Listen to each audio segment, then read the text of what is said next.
This is George. He lived with his friend, the man with the yellow hat. He was a good little monkey, but he was always curious.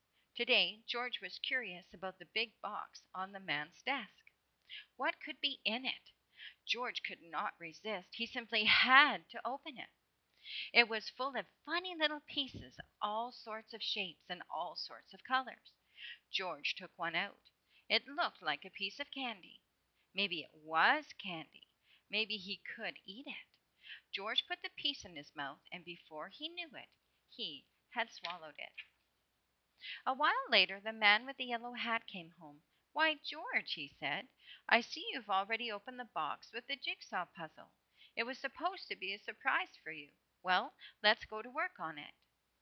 Finally, the puzzle was finished. Well, almost finished. One piece was missing. The man looked for it everywhere, but he could not find it. "That's strange," he said. "It's a brand new puzzle. Well, it cannot be helped. Maybe we'll find it in the morning. Let's go to bed now, George." The next morning George did not feel well. He had a tummy ache and did not want to eat his breakfast. The man was worried. He went to the telephone and called Dr. Baker. "I'll be over as soon as I can," said the doctor. First, Dr. Baker looked down George's throat and felt his tummy. Then he took out his stethoscope and listened. "I'm not sure what's going on," he said. "You'd better take George to the hospital and have an x-ray taken. I'll call them and let them know you're coming." "Don't worry, George," said the man when they were driving to the hospital. "You have been there before, when you broke your leg. Remember how nice the doctors and nurses were?" George held his big rubber ball tight as they walked up the hospital steps. A nurse took them down a long hallway to a room where she gave George something to drink that looked white and tasted sweet. "It's called barium," the nurse explained. "It helps the doctors find out what is wrong with you, George." In the next room stood a big table, and a doctor was just putting on a heavy apron.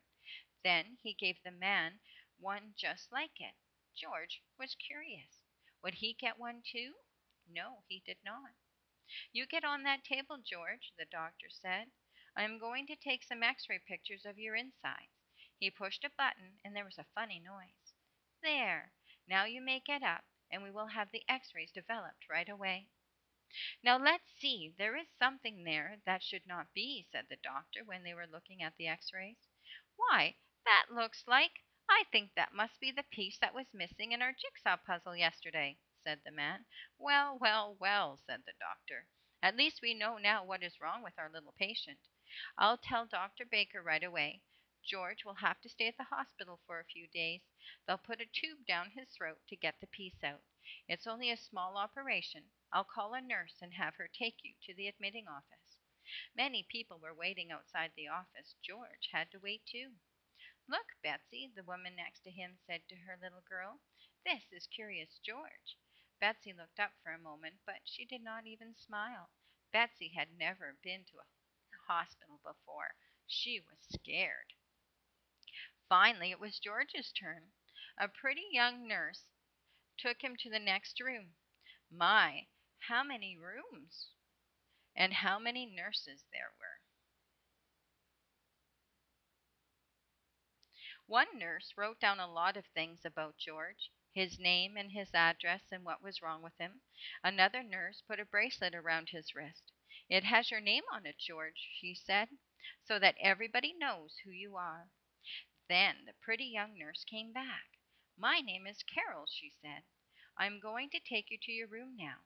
We call it the children's ward, and put you to bed. There will be lots of children to keep you company." And so it was. There were a lot of children in the room. Some were up and around, others were in their beds with a doctor or a nurse looking after them. Dave was having a blood transfusion. Steve had his leg bandaged and was sitting in a go-kart. Betsy was in bed looking sad. George got the bed next to Betsy. George was glad when he was in his bed at last. His tummy was hurting again. The man sat with him for a while. "Now I have to leave you, George," he finally said. "I'll be back first thing in the morning before they take you to the operating room. Nurse Carol will tuck you in when it's time to sleep." Then he left. George just sat there and cried. As he had promised, the man was back early the next morning. The nurses were keeping George very busy. One nurse was taking his temperature, one was taking his blood pressure, one was giving him a pill to make you sleepy, George, she said, and one was getting ready to give him a shot. It's going to hurt, George, she said, but only for a moment. She took his arm and George let out a scream. But the needle hadn't touched you yet, said the nurse, laughing. There, now it's done. That wasn't so bad, was it? No, it really was not. And anyway, it was over now. By the time the attendant came with the stretcher to wheel him to the operating room, George was getting sleepy. He tried hard to stay awake. He was curious to see what would happen next. He could see a big table with bright lamps over it and the doctors and nurses all around. They had caps on their heads and masks over their faces, only their eyes were showing. One of the doctors winked at George and patted his head. It was Dr. Baker, who had been to the house when it all had started. He looked funny with his mask on, and then George was fast asleep. When George woke up, he did not know what had happened. He did not even know where he was. Then he saw Nurse Carol. It's all done, George, she said. They got the piece out. In a day or two you'll be running around again. The man had brought him a picture book, but George felt sick and dizzy. His throat was hurting too. He was not even curious about the new book. He closed his eyes again. Well, let him sleep, said Nurse Carol. The more he sleeps, the better. The next morning George felt better. He even ate a dish of ice cream. Dr. Baker came to see him, and the man, of course, came too. Betsy was watching him from time to time. She seemed a little less sad, but she still did not smile. Steve wheeled his go-kart over to George's bed. Tomorrow I can get up and try to walk, he said. Boy, I can hardly wait. I'll take you to the playroom now, George, Nurse Carol said the next morning, and in the afternoon your friend will come and take you home. The playroom was full of children. A lady was showing Betsy how to use finger paint. There were all sorts of things to play with, even a puppet theater, and that was just the thing for George. He had 4 hands, so he could handle 4 puppets at the same time. George gave a real puppet show with a dragon and a clown and a bear and a policeman. The children laughed and shouted, and even Betsy, for the first time, smiled a little. There was a TV set in the playroom and also a record player. George was curious. If he climbed on the record player and turned the switch, would it go round and around like a real merry-go-round? It did. It started slowly. Then it went faster and faster, and whoopee! George had lost his balance and was sailing through the air.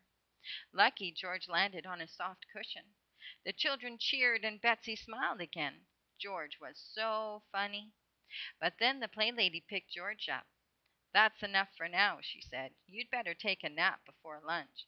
We have a big day ahead of us. The mayor is coming to visit the hospital today, and later on you will be going home, George. When George woke up, Steve was just taking his first steps. A nurse was helping him, and the children were watching. The go-kart was standing there empty. George was curious. He looked at it, then he climbed into it. Then he grabbed the wheels. Then, while nobody was looking, he wheeled the go-kart right out of the room. George could make the go-kart go very fast. This was fun. Down the hall he went. By now the nurses had noticed that he was gone and came running after him. George, George, she shouted. But George was too excited to listen. He wheeled around the corner and down the ramp to the floor below, where some men were busy pushing lunch carts and a lot of doctors and nurses were showing the mayor around. George tried to stop, but it was too late. Wham! The go-kart landed right in the middle of everything. Lunch carts tumbled. Spinach and scrambled eggs and strawberry jam were all over the floor. People fell over each other, and George was thrown out of the go-kart and landed right in the mayor's arms. What a mess it was! You broke all my dishes, someone cried. He ruined the go-kart, complained another. What will the mayor think of it? Whispered someone else, and so it went. Suddenly, everyone looked up and listened, From above came happy laughter, and there stood Betsy, laughing, laughing, laughing. Then the children joined in. Then the mayor started laughing, and finally everybody just laughed and laughed. Everybody, that is, except George. Betsy came running down the ramp, threw her arms around George, and kissed him. "Don't be sad, George," she said. "The whole thing was so funny. I never laughed so much in my life. I'm so glad you were here in the hospital with me." Now the director of the hospital spoke. "I'm sorry this happened, Mr. Mayor," he said, "but I think we'll just clean up the mess and be done with it. George," he went on, "you've made a terrible mess, but you also made our sad little Betsy happy again, and that is more than any of us has done. And now I see your friend has just come to take you home. So goodbye, George, and take good care of yourself." The children crowded around the windows, waving goodbye, when George and the man with the yellow hat were finally leaving the hospital. As the car was turning into the driveway, Nurse Carol came running after them. "Here's a little package with something that belongs to you, George," she called. "But don't open it before you get home." George was curious. Well, who would not be? The moment he reached home, he ripped the paper off, tore open the box, and there was the piece of the puzzle that had caused all the trouble. "How nice of the doctor to save it for us," said the man with the yellow hat. "And now we can finish the puzzle."